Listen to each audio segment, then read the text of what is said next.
Let's break down what actually happens inside your body. From the very first bite when you eat junk food, we're going to get right into the biology of it. Just think about that for a second.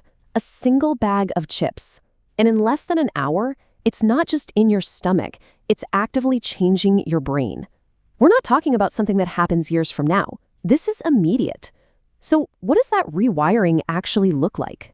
Well, it all starts with something I'm sure you're familiar with, the junk food paradox. You've been there, right? You know the salad is the right choice, but man, those fries are just calling your name. And when you give in, it feels like a failure, like you just don't have enough self-control. But what if it's not really about that at all? See, this is the key. We tend to blame ourselves, thinking it's just a simple lack of willpower. But the biological reality, it's so much deeper. Your brain is literally being rewired. Your own chemistry starts working against you. Now, that's not an excuse, it's an explanation. Let's see how that rewiring gets started. It begins the second you take that first bite, and it kicks off what I call the blood sugar roller coaster. Okay, so first, that junk food hits your system and boom, your blood sugar spikes like crazy. You get that fast, awesome rush of energy, but, what goes up must come down. Your body pumps out insulin to deal with all that sugar, and then you crash hard. Suddenly you're tired, you can't focus, you're in that brain fog, and guess what your brain starts screaming for to fix it? Yep, more of the exact thing that caused the problem. It's a truly vicious cycle. But that roller coaster is just one part of the story. While all that's happening in your body, something even more powerful is going on inside your head. Let's talk about your brain and the dopamine loop. So, real quick, dopamine is basically your brain's reward chemical. It's the little voice that says, hey, that felt great, let's do that again. It drives our motivation and pleasure, which is great, but it's also a major player when it comes to addiction.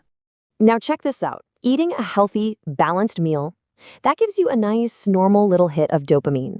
But look at ultra-processed food.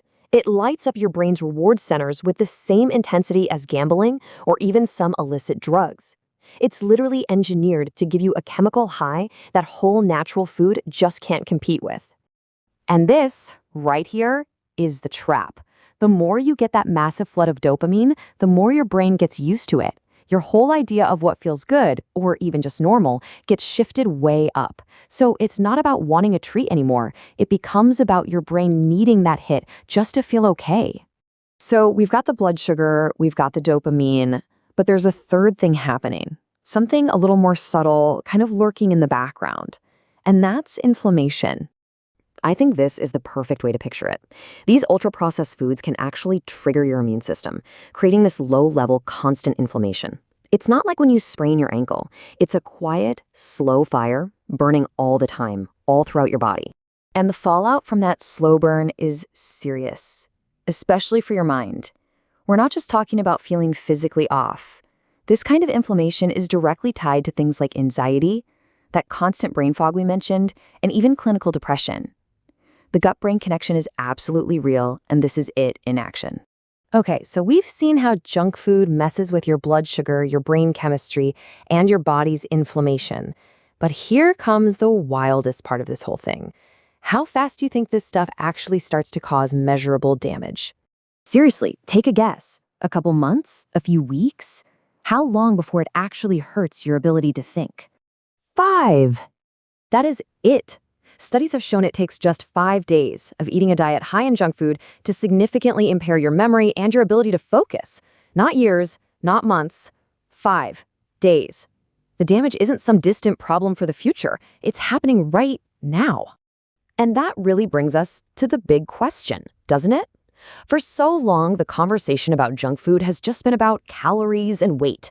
But if it can hijack your brain, mess with your mood, and damage your memory in less than a week, what's the real cost we should be talking about?